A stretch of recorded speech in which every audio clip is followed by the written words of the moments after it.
Rasulullah Shallallahu Alaihi Wasallam pernah bersabda, gak boleh kita iri ataupun cemburu kecuali kepada dua orang ini.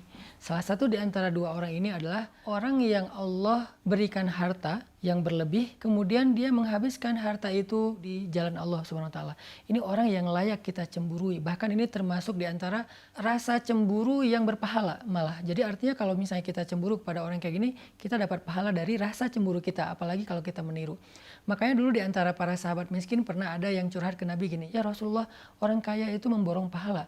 Kata Nabi, kaifa dzalik? Gimana maksudnya? Kalau kami sholat, mereka sholat. Kalau kami puasa, mereka puasa. Kalau kami zikir, mereka zikir. Kalau kami baca Quran, mereka baca Quran. Tapi kalau mereka sedekah, kami nggak bisa sedekah. Sehingga mereka memborong pahala. Nabi tersenyum, artinya memang Nabi senang dengan kecemburuan ini. Artinya di antara kita tuh memang harus punya sifat cemburu kepada kebaikan. Bukan kepada kekayaannya, tetapi kepada sedekahnya. Untuk itu, saya pengen terus mengajak teman-teman sekalian, jamaah sekalian, yuk kita jadikan sedekah sebagai hobi kita, sebagai amal istiqomah kita sampai akhir hayat kita. Berapapun yang bisa kita berikan, tapi ada rasa ingin memberi lebih. Nah, bagaimana cara biar sedekah ini menjadi pahalanya berlipat ganda, pahalanya bukan hanya seangka yang kita berikan, maka bersedekahlah secara jama'i, secara berkelompok, berjamaah, jangan sendiri. Kalau kita sedekah sendiri, misalnya kita punya uang, kita kasih kepada seseorang, lalu dia pakai makan, maka pahala kita sebesar yang kita berikan. Tapi kalau kita sedekah berjamaah dalam sebuah proyek, sehingga manfaatnya bisa lebih, maka pahala kita bukan seberapa yang kita berikan, tapi pahala kita seberapa besar manfaat dari total sedekah tersebut, karena dia diakumulasi. Misalnya kita bangun masjid. Bangun masjid kan nggak mungkin kita bangun sendiri ya, pasti kolektif sama yang lain. Kita ngasih 100.000, kita ngasih 1 juta, sementara untuk bangun masjid butuh sekian M.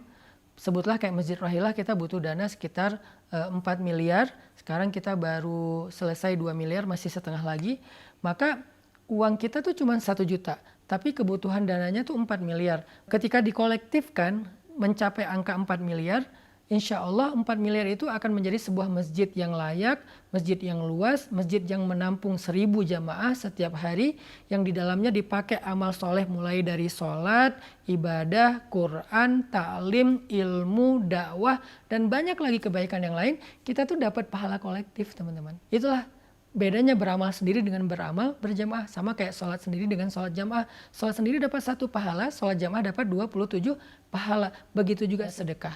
Kalau kita sedekah sendiri, uang kita kasih kepada orang yang membutuhkan, baik. Dan kita dapat pahala dari sedekah itu. Tapi kalau kita sedekah berjamaah untuk sebuah proyek, baik itu membangun masjid, membangun sekolah, menyantuni anak yatim atau orang miskin, tapi sifatnya jamaah, kita dapat pahala dari kebermanfaatan yang lebih besar itu secara kolektif. Maka ayo kita sama-sama terlibat dalam proyek langit membangun Masjid Rohilah atau Masjid Pemuda yang ada di pesantren. Semoga dengan sedekah kolektif kita akan mendapatkan akumulasi pahala yang besar dari setiap amal soleh yang dilakukan di Masjid Rohilah. Di Masjid Rohilah itu setiap awal bulan Hijriah kita mengadakan khatam Al-Quran 30 juz dalam sehari dan juga doa-doa. Di akhir waktu khatam Al-Quran, kita mendoakan orang yang punya saham dalam membangun masjid, yang punya kontribusi dalam membangun masjid. Kita doakan orang-orang tua kita, guru-guru kita, dan kita mengharapkan yang terbaik dari pahala-pahala untuk mereka semuanya.